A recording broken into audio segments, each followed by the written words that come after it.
Waspada pesisir utara Pulau Jawa dalam posisi darurat tenggelam.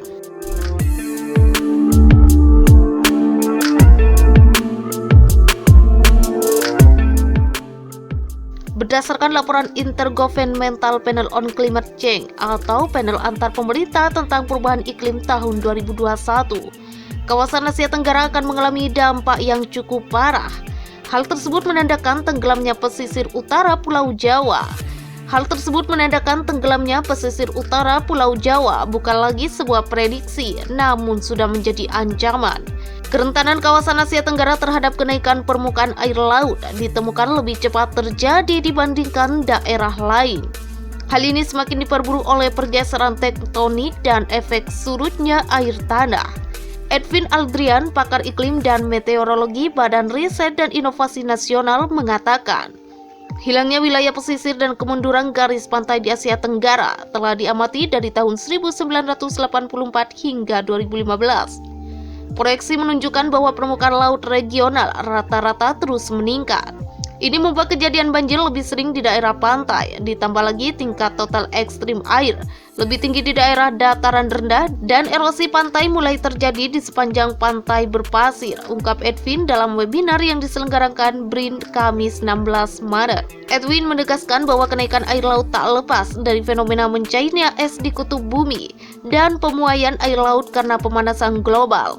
Hal inilah yang mengakibatkan penambahan volume air laut serta meningkatnya intensitas dan frekuensi banjir yang menggenangi wilayah daratan. Dapat disimpulkan bahwa perubahan iklim yang disebabkan aktivitas manusia menyebabkan tingkat banjir yang lebih tinggi, termasuk yang terjadi pada pesisir utara Pulau Jawa. Peneliti ahli utama BRIN, Edi Hermawan, mengungkapkan fenomena turunnya permukaan tanah di pesisir utara Pulau Jawa lebih mengkhawatirkan dibandingkan dengan selatan Jawa yang struktur geologinya cenderung berbukit. Cirebon, Pekalongan, Semarang, dan Surabaya adalah kota-kota pesisir utara Jawa yang paling rawan terhadap penurunan tanah ekstrim hingga tahun 2050, di mana kondisi morfologi daerah pesisir yang relatif datar membuat hampir seluruh aktivitas pembangunan infrastruktur jalan dan perekonomian dipusatkan di utara Jawa. Hal tersebut membuat beban tanah karena bangunan dan penyedotan atas penggunaan air tanah menjadi lebih intensif dibandingkan dengan wilayah lain.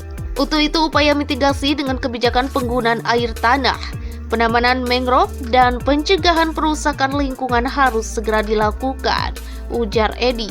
Peneliti ahli utama bidang teknologi penginderaan jauh BRIN, Rokis Komarudin, menuturkan dampak perubahan iklim terhadap pesisir utara Pulau Jawa semakin tinggi dengan dipicu oleh penurunan permukaan tanah di wilayah tersebut. Manusia disebut menjadi faktor penyebab yang signifikan, di mana konsumsi air tanah yang masif dan tidak terkendali menyebabkan turunnya permukaan tanah. Walaupun saat ini dampaknya belum terlalu terasa, namun resiko turunnya permukaan tanah jelas membawa kerugian besar, baik dari sisi sosial maupun ekonomi bagi negara kepulauan seperti Indonesia, jelasnya. Rokis memaparkan berdasarkan hasil pemantauan citra satelit terbukti terjadi penurunan muka tanah di DKI Jakarta antara 0,1 cm hingga 8 cm per tahun, Cirebon antara 0,3 cm hingga 4 cm per tahun, Pekalongan antara 2,1 cm hingga 11 cm per tahun, Semarang antara 0,9 hingga 6 cm per tahun, dan Surabaya antara 0,3 hingga 4,3 cm per tahun. Dari data satelit terlihat bahwa pesisir utara Jawa, terutama Pekalongan, mengalami penurunan muka tanah yang paling tajam. Kondisi geologi daerah pesisir yang merupakan tanah lunak ditunjang dengan peningkatan pembangunan pemukiman dan penggunaan air tanah, menyebabkan penurunan muka tanah semakin tinggi. Oleh karena diperlukan adanya monitoring terhadap penurunan tanah dan laju perubahan garis pantai akibat perubahan ketinggian air laut.